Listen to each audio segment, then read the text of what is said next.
വയനാട്ടിലേക്ക് വിനോദസഞ്ചാരികളെ സ്വാഗതം ചെയ്തിരിക്കുകയാണ് ലോക്സഭാ പ്രതിപക്ഷ നേതാവ് രാഹുൽ ഗാന്ധി. സമൂഹ മാധ്യമങ്ങളിലൂടെ വീഡിയോ പങ്കുവച്ചാണ് രാഹുൽ ഗാന്ധി അഭ്യർത്ഥന നടത്തിയത്. ഉപജീവനത്തിനായി ടൂറിസ്റ്റുകളെ ആശ്രയിക്കുന്ന വയനാട്ടുകാർ സഹായത്തിനായി കാത്തിരിക്കുകയാണ്. മുണ്ടക്കൈ ഉരുൾപൊട്ടൽ ദുരന്തം വയനാടിനെയാകെ ബാധിച്ചുവെന്ന തെറ്റിദ്ധാരണ മാറ്റുവാൻ വേണ്ടിയാണ് രാഹുൽ ഗാന്ധിയുടെ ഈ പോസ്റ്റ്. വയനാടിന്റെ സൗന്ദര്യത്തിന്റെ കാര്യം ആർക്കും തർക്കമില്ലാത്തതാണ്. പക്ഷേ അവിടുത്തെ ജനങ്ങളുടെ കാരുണ്യവും ദയയുമാണ് എന്നെ എന്നും ആകർഷിപ്പിച്ചിട്ടുള്ളത്. വിനോദസഞ്ചാരത്തെ ഉപജീവനമാക്കി അതിനെ ആശ്രയിക്കുന്ന നിരവധി ആളുകൾ നിങ്ങളുടെ എല്ലാവരുടെയും സഹായത്തിനായി ഇപ്പോൾ കാത്തിരിക്കുകയാണ്. അടുത്തിടെയുണ്ടായ ദുരന്തം മുണ്ടക്കൈ പ്രദേശത്തെ മാത്രമാണ് ബാധിച്ചത്. എന്നാൽ അത് വയനാടിനെ ആകെ ബാധിച്ചു എന്ന തെറ്റിദ്ധാരണയുണ്ടായിരുന്നു. വയനാട് മുണ്ടക്കൈയിലുണ്ടായ പ്രകൃതി ദുരന്തം വിനോദസഞ്ചാര മേഖലയിൽ വലിയ ഇടിവുകളാണ് ഉണ്ടാക്കിയത്. എന്നാൽ വയനാട് ഇപ്പോൾ വിനോദസഞ്ചാരങ്ങളെ സ്വാഗതം ചെയ്യുകയാണ്. അതിന്റെ ചൈതന്യവും ഒരിക്കലും തകർക്കപ്പെടാത്തതാണ്. വിനോദസഞ്ചാരത്തെ പുനരുജ്ജീവിപ്പിക്കാനും ഉപജീവന മാർഗങ്ങൾ പുനർനിർമ്മിക്കാനും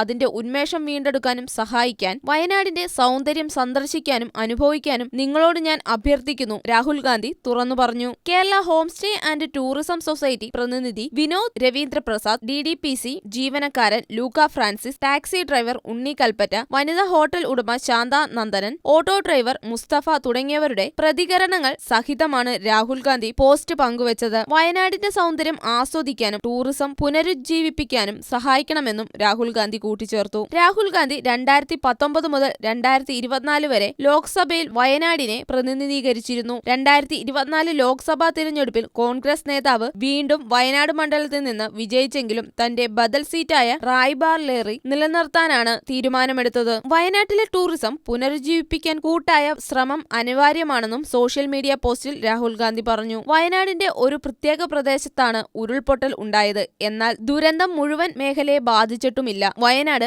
അതിമനോഹരമായ പ്രദേശമായി തുടരുകയാണ്. ഇന്ത്യയിലും ലോകത്തെമ്പാടുമുള്ള വിനോദസഞ്ചാരികളെ അതിന്റെ എല്ലാ പ്രകൃതി മനോഹാരിതയോടും സ്വാഗതം ചെയ്യാൻ ഉടൻ തയ്യാറാകുമെന്നും രാഹുൽ ഗാന്ധി കൂട്ടിച്ചേർത്തു. വടക്കൻ കേരള ജില്ലയിലെ ജനങ്ങളുടെ ജീവിതം പുനർനിർമ്മിക്കുന്നതിൽ നിർണായകമായ ഒരു പ്രധാന മേഖലയാണ് ടൂറിസം മേഖലയെന്ന് രാഹുൽ ഗാന്ധി ചൂണ്ടിക്കാട്ടി. വയനാട്ടിലെ ജനങ്ങളെ വളരെയധികം സഹായിക്കുന്ന ഒരു സുപ്രധാന ഘടകമാണ് ടൂറിസം. അതിനാൽ തന്നെ ഈ പ്രദേശത്ത് ടൂറിസം പുനർജീവിപ്പിക്കാനും ആളുകളെ സന്ദർശിക്കാൻ പ്രോത്സാഹിപ്പിക്കാനും എല്ലാവരും ഒരുമിച്ച് ശ്രമിക്കണമെന്നും രാഹുൽ ഗാന്ധി ആവശ്യപ്പെട്ടു. മാത്രമല്ല, അദ്ദേഹം വയനാട്ടിലെ ദുരിതാശ്വാസ പുനരധിവാസ പ്രവർത്തനങ്ങളെക്കുറിച്ചും വീട്, ജോലി, ഉപജീവന മാർഗം, മാനസിക പിന്തുണ തുടങ്ങി വിവിധ ആവശ്യങ്ങളെക്കുറിച്ചുമെല്ലാം തിരക്കുകയും അതിനായി പ്രവർത്തിക്കുകയും ചെയ്തിരുന്നു. രാഹുൽ ഗാന്ധി മുന്നോട്ട് വയ്ക്കുന്ന കാര്യം, നമ്മൾ മുൻകാലങ്ങളിൽ ചെയ്തതുപോലെ മനോഹരമായ വയനാട്ടിലെ നമ്മുടെ സഹോദരി സഹോദരന്മാരെ നമുക്ക് ഒരിക്കൽ കൂടി ഒത്തുചേരാം എന്നായിരുന്നു. വയനാട് ദുരന്തം ഉണ്ടായപ്പോൾ മുതൽ രാഹുൽ ഗാന്ധി ദുരന്ത മേഖലയിലെ ജനങ്ങളെ ചേർത്ത് പിടിച്ച് അവർക്കൊപ്പം ഉണ്ടായിരുന്നു.